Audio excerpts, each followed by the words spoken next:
परम श्रद्धेय स्वामी राम सुखदास जी कहते हैं, संसार में संयोग और वियोग दो चीजें हैं। जैसे आप और हम मिले तो यह संयोग हुआ, था आप और हम अलग हुए तो यह वियोग हुआ। तो ये जो संयोग और वियोग है, इन दोनों में वियोग प्रबल है।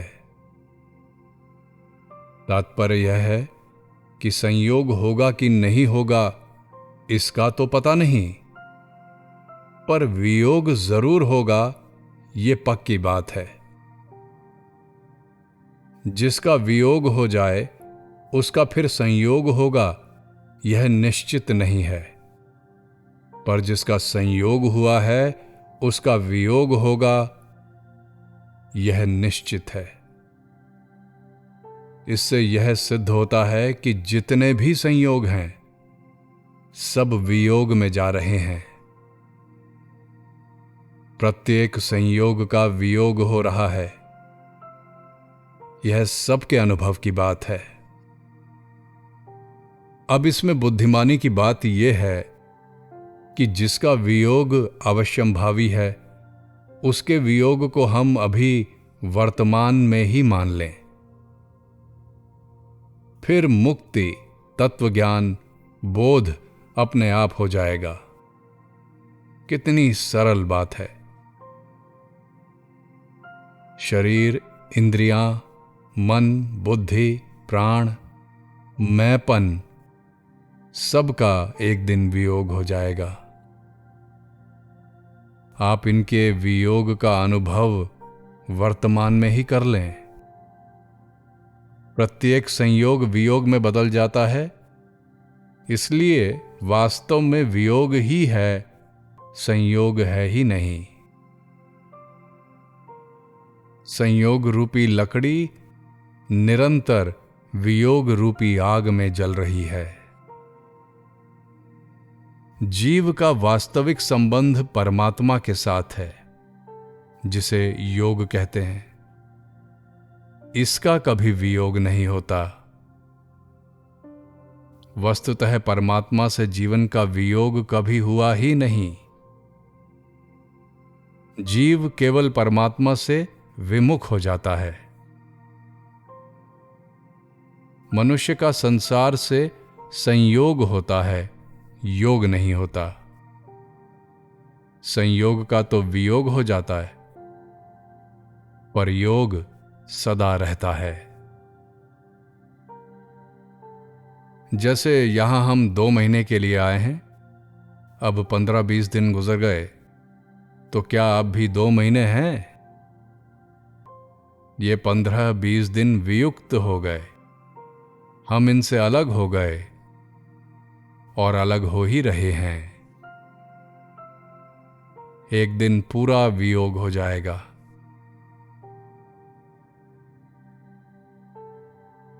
एकमात्र पदार्थ, परिस्थिति, अवस्था आदि का हमसे वियोग हो रहा है। कोई नया संयोग होगा तो वह भी वियोग में जाएगा। इसमें क्या संदेह है, बताओ? तो इस वियोग को ही हम महत्व दें, इसे ही सच्चा माने। फिर परमात्मा में स्वतः हमारी स्थिति हो जाएगी। कारण कि सच्चाई से ही सच्चाई में स्थिति होती है। परमात्मा में स्थिति का ही नाम मुक्ति है।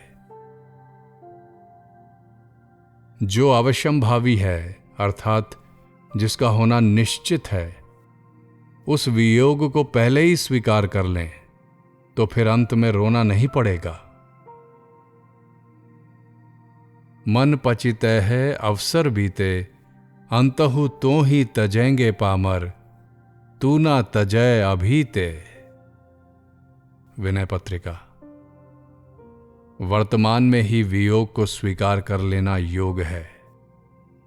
गीता के अध्याय 6 में है, दुख रूप संसार के संयोग के वियोग का नाम योग है। संयोग में विषमता रहती है, संयोग के बिना विषमता नहीं होती। संयोग का त्याग करने से विषमता मिट जाती है और योग प्राप्त हो जाता है। समत्वम योग उच्यते। फिर न कोई दुख रहता है, न संताप रहता है, न जलन रहती है या हलचल ही रहती है। जब तक संयोग है तब तक प्रेम से रहो, दूसरों की सेवा करो।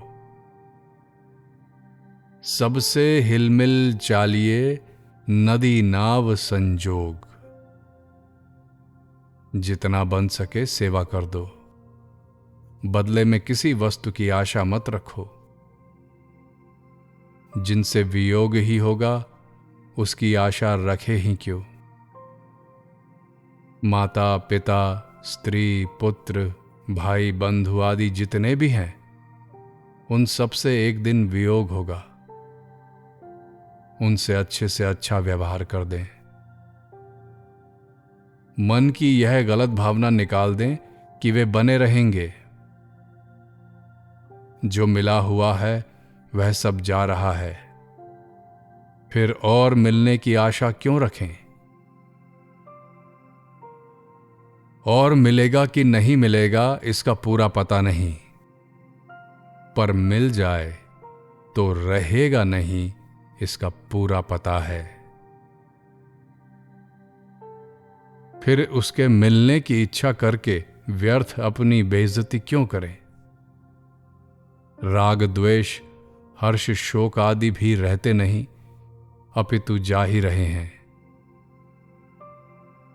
ये सब विनाशी हैं और जीव अविनाशी है।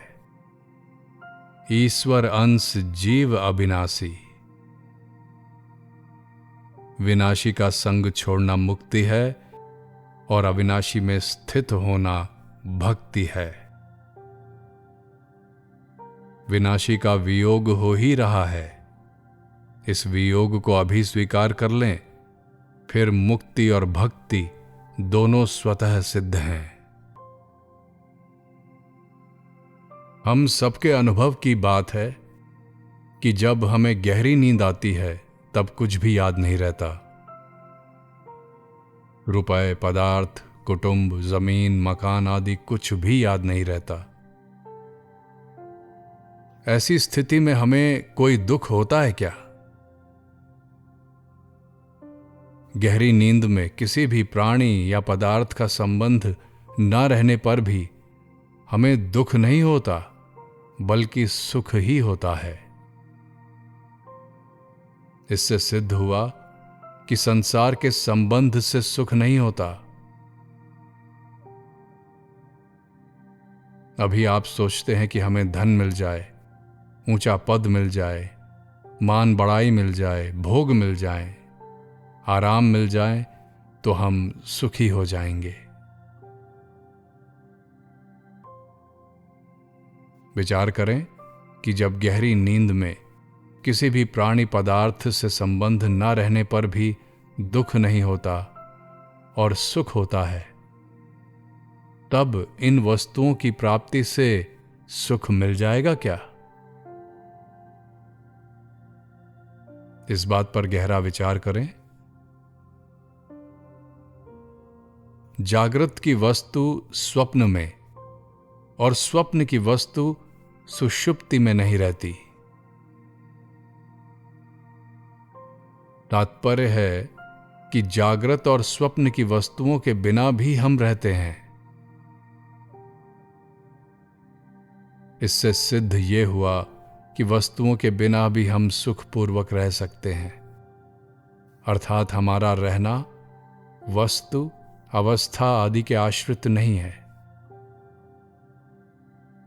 इसलिए वस्तु, पदार्थ, व्यक्ति आदि के द्वारा हम सुखी होंगे और इनके बिना हम दुखी होंगे, यह बात गलत सिद्ध हो गई।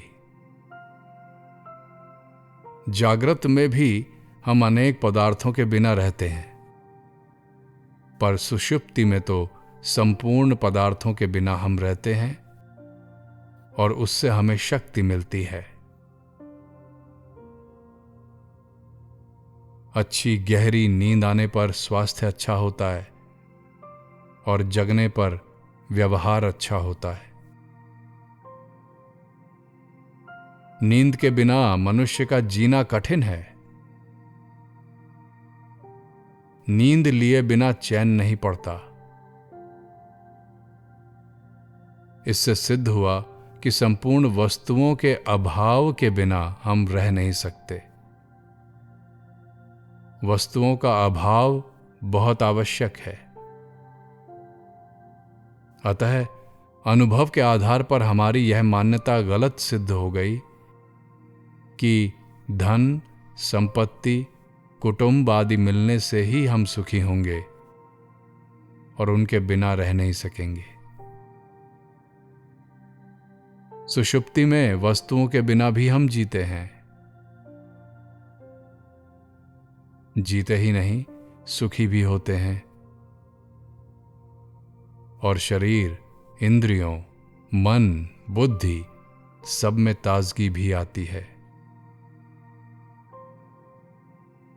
जागृत में जब वस्तुओं से संबंध रहता है तब हमारी शक्ति क्षीण होती है और नींद में वस्तुओं का संबंध ना रहने से शक्ति संचित होती है।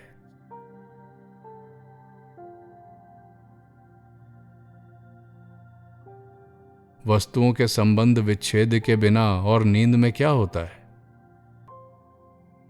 यदि जागृत अवस्था में ही हम वस्तुओं से अलग हो जाएं, उनसे अपना संबंध ना माने, उनका आश्रय ना माने, तो जीवन मुक्त हो जाएं। नींद में तो बेहोशी, अज्ञान रहता है, इसलिए उसमें जीवन मुक्त नहीं होते।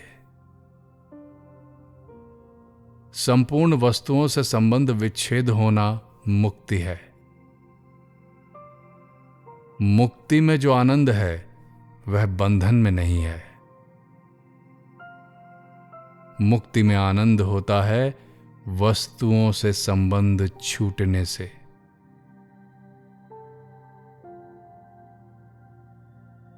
शरीर और संसार एक है, ये एक दूसरे से अलग नहीं हो सकते। शरीर को संसार की और संसार को शरीर की आवश्यकता है,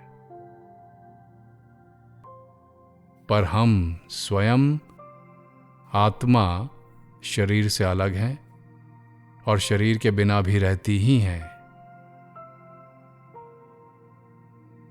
शरीर उत्पन्न होने से पहले भी हम थे और शरीर नष्ट होने के बाद भी रहेंगे। इस बात का पता न हो तो भी यह तो जानते ही हैं कि गाढ़ निद्रा में जब शरीर की याद तक नहीं रहती तब भी हम रहते हैं और सुखी रहते हैं। शरीर से संबंध न रहने से शरीर स्वस्थ होता है। संसार से संबंध विच्छेद होने पर आप भी ठीक रहोगे और संसार भी ठीक रहेगा। दोनों की आफत मिट जाएगी। शरीर आदि पदार्थों की गरज और गुलामी मन से मिटा दें तो महान आनंद रहेगा। इसी का नाम जीवन मुक्ति है। शरीर, कुटुंब, धन आदि को रखो, पर इनकी गुलामी मत रखो। जड़ वस्तुओं की गुलामी करने वाला जड़ से भी नीचे हो जाता है। फिर हम तो चेतन हैं। जागृत, स्वप्न और सुषुप्ति तीनों अवस्थाओं से हम अलग हैं। ये अवस्थाएं बदलती रहती हैं, पर हम नहीं बदलते। हम इन अवस्थाओं को जानने वाले हैं और अवस्थाएं जानने में आने वाली हैं, अतः इनसे अलग हैं। जैसे छप्पर को हम जानते हैं कि यह छप्पर है, तो हम छप्पर से अलग हैं, यह सिद्ध होता है। अतः हम वस्तु, परिस्थिति, अवस्था आदि से अलग हैं। इसका अनुभव होना ही मुक्ति है।